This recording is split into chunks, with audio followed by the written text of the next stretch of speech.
فرمان مصطفیٰ صلی اللہ علیہ وسلم ہے، بے شک قیامت کے روز انسان کے پاس اس کا کھلا ہوا نامہ اعمال لایا جائے گا۔ وہ کہے گا میں نے جو فلاں فلاں نیکیاں کی تھیں وہ کہاں گئیں؟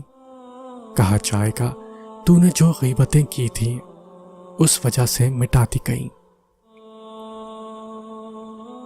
آپ صلی اللہ علیہ وسلم نے فرمایا منافق کی 3 نشانیاں ہیں، جب بات کرے جھوٹ بولے، جب وعدہ کرے اس کے خلاف کرے، اور جب اس کو امین بنایا جائے تو اس میں خیانت کرے۔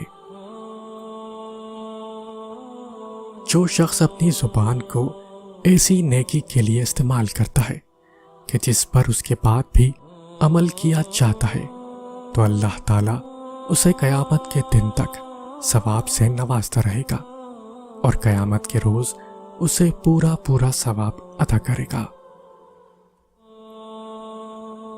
جو خاموش رہا اس نے نجات پائی۔ آپ صلی اللہ علیہ وسلم نے فرمایا جو شخص دنیا میں دوغلا ہوگا تو روز قیامت اس کی زبان آگ کی ہوگی۔ آپ صلی اللہ علیہ وسلم نے فرمایا جو چیز اللہ تعالیٰ نے تمہاری قسمت میں لکھ دی ہے اس پر راضی رہو، دنیا کے غنی لوگوں میں تمہارا شمار ہوگا۔ جس نے حرام کا ایک لقمہ کھایا اللہ اس کی 40 دن کی نمازیں قبول نہ فرمائے گا، اور ہر وہ گوشت جس کی نشو و نما حرام سے ہو وہ جہنم کا زیادہ حقدار ہے۔ آپ صلی اللہ علیہ وسلم نے فرمایا یقیناً اللہ تمہاری صورتوں اور اموال کو نہیں دیکھتا بلکہ وہ تمہارے دلوں اور اعمال کو دیکھتا ہے۔ آپ صلی اللہ علیہ وسلم نے فرمایا جب تم بیمار کے پاس جاؤ تو اس سے اپنے لیے دعا کی طلب کرو، بیمار کی دعا ایسی ہے جیسے ملائکہ کی دعا۔ جب بندے کے پیٹ میں حرام کا کوئی لقمہ داخل ہوتا ہے تو اس پر زمین و آسمان کے فرشتے لعنت کرتے ہیں۔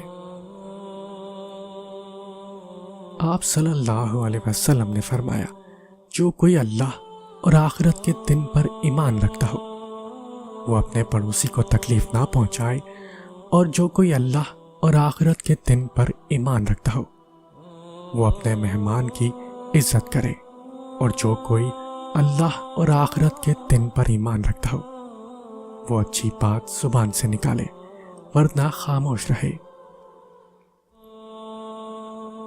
آپ صلی اللہ علیہ وسلم نے فرمایا جس شخص نے اللہ کے لیے اس جان کے ساتھ حج کیا کہ نہ کوئی فحش بات ہوئی اور نہ کوئی گناہ، تو وہ اس دن کی طرح واپس ہوگا جیسے اس کی ماں نے اسے چنا تھا۔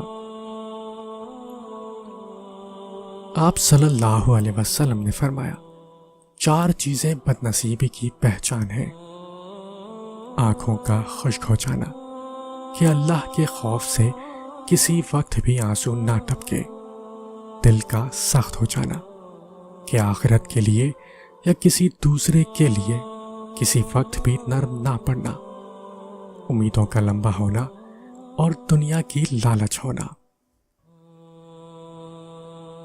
آپ صلی اللہ علیہ وسلم نے فرمایا تم میں سے کوئی بھی اس وقت تک مومن نہیں ہو سکتا جب تک میں اس کے نزدیک اس کی اپنی جان سے بھی زیادہ محبوب نہ ہو جاؤں۔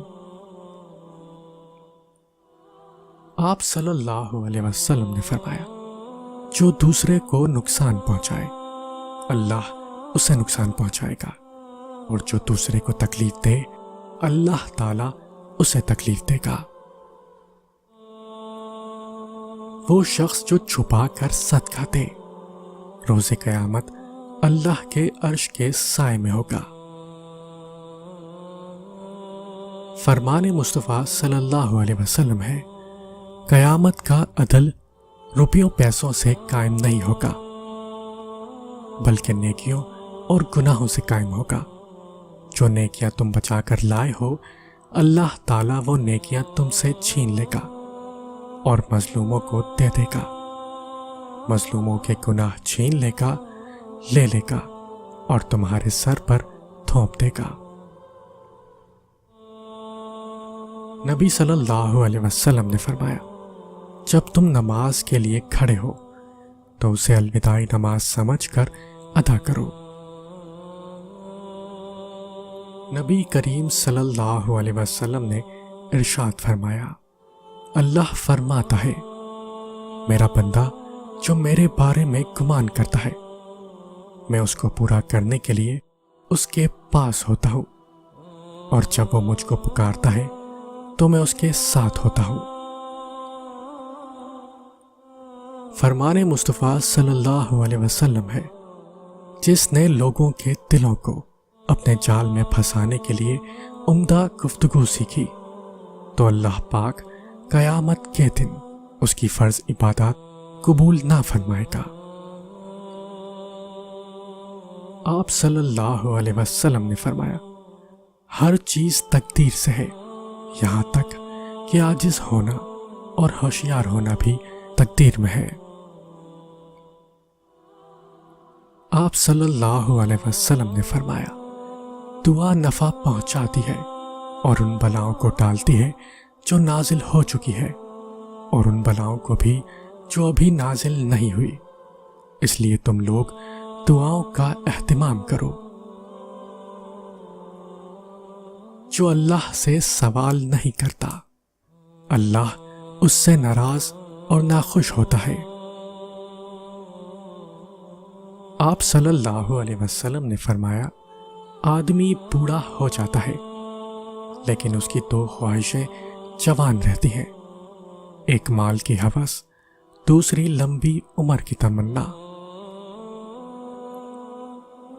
اللہ جس کے ساتھ خیر و بھلائی کرنا چاہتا ہے اسے بیماری کی تکلیف اور دیگر مصیبتوں میں مبتلا کر دیتا ہے۔ حضرت نعمان بن بشیر سے روایت ہے کہ میں نے نبی اکرم صلی اللہ علیہ وسلم کو فرماتے ہوئے سنا کہ دعا ہی تو عبادت ہے۔ فرمان مصطفیٰ صلی اللہ علیہ وسلم ہے، بے شک قیامت کے روز انسان کے پاس اس کا کھلا ہوا نامہ اعمال لایا جائے گا۔ وہ کہے گا، میں نے جو فلاں نیکیاں کی تھیں وہ کہاں گئیں؟ کہا جائے گا، تو نے جو غیبتیں کی تھیں اس وجہ سے مٹا دی گئیں۔